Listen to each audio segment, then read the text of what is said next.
And by the way, we didn't mention what were the ratings. You said something about you knew the ratings earlier. What were the ratings for Wednesday night? Hold on, let me pull them up here.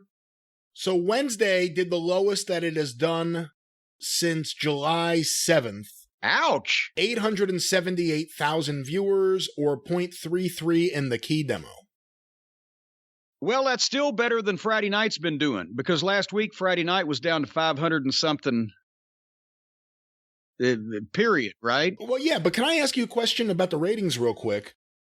And that is, if we look back at the last couple months, September 22nd, it did 1.2, almost 1.3. September 29th, it did 1.15. October 6th, they did 1 million. And then they had the Saturdays, 727,000, 575,000. Back to Wednesdays, 941. Now 878. Do you think there's people that they lost when they went to Saturday and didn't come back? Do you think this is because of the Ghostbusters on TV last week? Is there anything that you could point to that the numbers haven't recovered since they went back to Wednesday nights? Well, it sometimes, in all honesty, when a TV show changes, especially a wrestling show, changes time slots, that's one of the first things I learned when I got into business, or even before I was into business, from Christine Jarrett. Wrestling fans are creatures of habit. Anytime your TV is changed, the most dedicated ones will find it, but you'll still lose some people.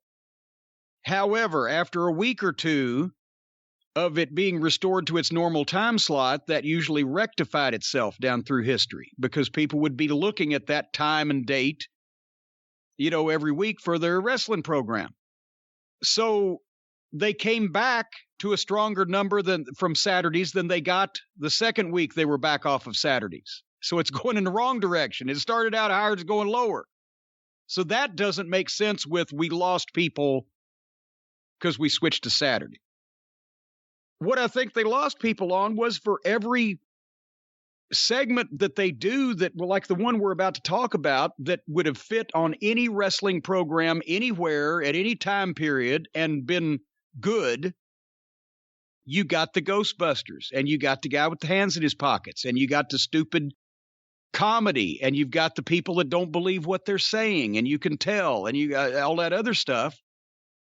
And, it's hard to, if they loaded up on this great new talent and every segment was rocking and every segment was hitting on all cylinders and more people were starting to watch the program because they're saying, hey, this shit's great, that would be cause for celebration. But they get eyeballs on a big debut or a big hot shot of something, and those eyeballs don't stay because those people who are not drinking the Kool-Aid and not predisposed to love AEW with every fiber of their being, they're the ones that come in for the big thing.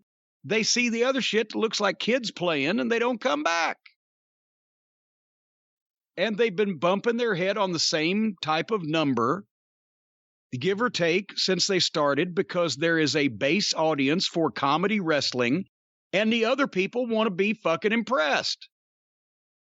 If they had a 2-hour show that was as good as the segment between CM Punk and Eddie Kingston was on their Friday night show every week, they would be beating Raw and SmackDown.